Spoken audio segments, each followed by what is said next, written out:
not your fault, baby, it's not mine. Not a chance we're crossing the same roads all at one time. Even if you see it coming, no time to beg out gracefully.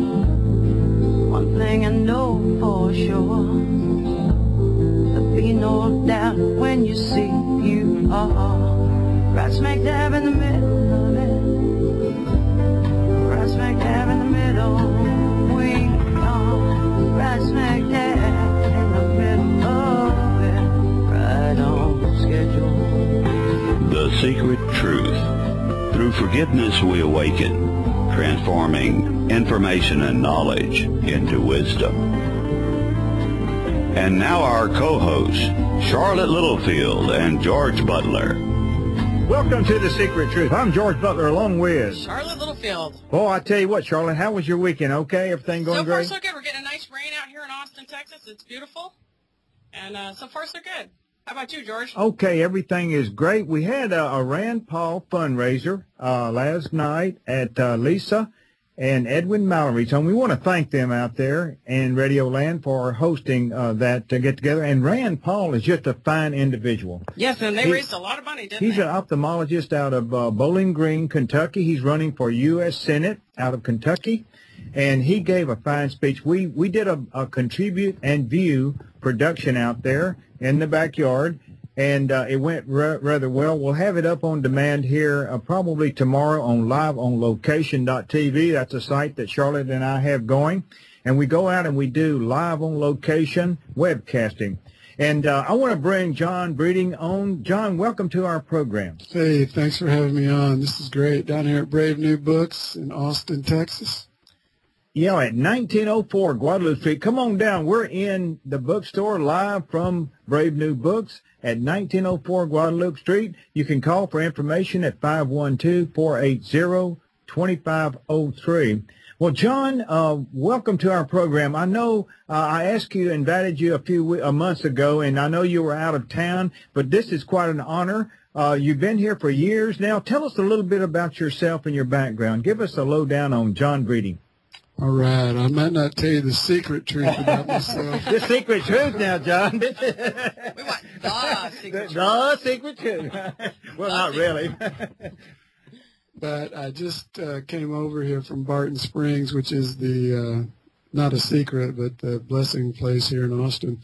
And, well, I'm a father. I've been a father for a long time. That's kind of on my mind because this very weekend, both of my children are leaving for opposite ends of this continent. My son went to New York City to go to an art institute up there, and my daughter's going to Southern California to go back to a college there. And so I feel kind of lost. Uh-oh, you may be a good psychologist, but you have emotions too, right? You're human too, right? That's the truth. And I've been a psychologist for a long time, and one of the things that I've taken on as part of my work is to try to make certain truths less secret. That's why I like the title of your show so much, because the secret truth about my profession is that it's highly, highly out of ethics, and that there's lie after lie after lie that's put forward in the name of our so-called mental health system. The biggest part of it is the idea that people's problems in living and struggles in life are due to some sort of biological or genetic defects called mental illnesses. The result is that people believe that and take various drugs called psychotropic drugs, which are mind and mood altering and body altering and generally dangerous and toxic and addictive, and take those under the guise that that's medicine for an illness. And the secret truth is that no problem routinely seen by psychiatrists has been demonstrated to be of biological or genetic origin, and that is the truth. I see. So what these drugs that are the Ritalin problem, isn't that multifold than it was 8 or 10 years ago? Is it 4 or 5 times more prevalently prescribed than it used to be? Well, you know, the decades go by for you and me. We're getting up there. Oh, John, they don't see me, so they don't know what I look like. He looks like Einstein. Oh, come on, get off. E squared. The big explosion really in the use of speed, basically Ritalin, Right. Adderall, amphetamine, stimulant type drugs with children occurred in the early 1990s, and it has true that it has continued, and it continues to grow, unfortunately, all the way up to today. But when you look back, say 1970, there was about 200,000 school-aged children in the United States on stimulant drugs, and that was enough to cause the United States Congress to hold a special hearing on the issue and to then classify the stimulant drugs as Schedule II controlled substances along with cocaine and methamphetamine because they have exactly the same effects profile. In spite of that, and bringing in the Drug Enforcement Administration to control production and distribution, the numbers kept going up and up because of the mass marketing campaign and the selling to people that the idea that their children's problems in schools were due to this thing called ADHD, attention deficit, and that was some sort of neurological or biological disorder, and that therefore Ritalin, speed, goes from being a substance that is dangerous and addictive, the old saying, speed kills, to becoming medicine for these allegedly mentally ill children. The secret truth is that is a total lie. That's a total marketing scheme.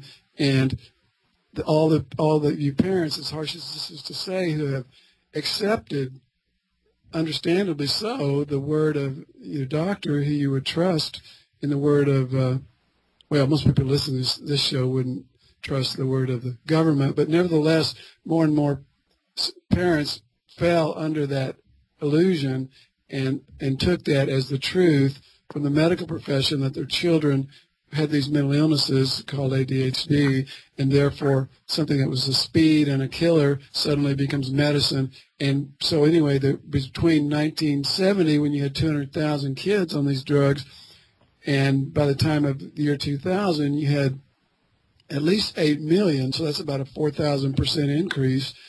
And nowadays, when you look at the whole range of drugs, including the speed stimulant type drugs, but also the so-called antidepressants and so-called antipsychotics and so-called tranquilizers and all these different classes of psychiatric drugs, you've got literally probably 12 to 15 million school-aged children in this country on these various drugs. And it is, in my point of view, a shame and a disgrace.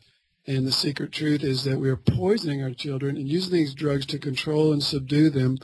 And the false statement is that this is medicine treating their illness.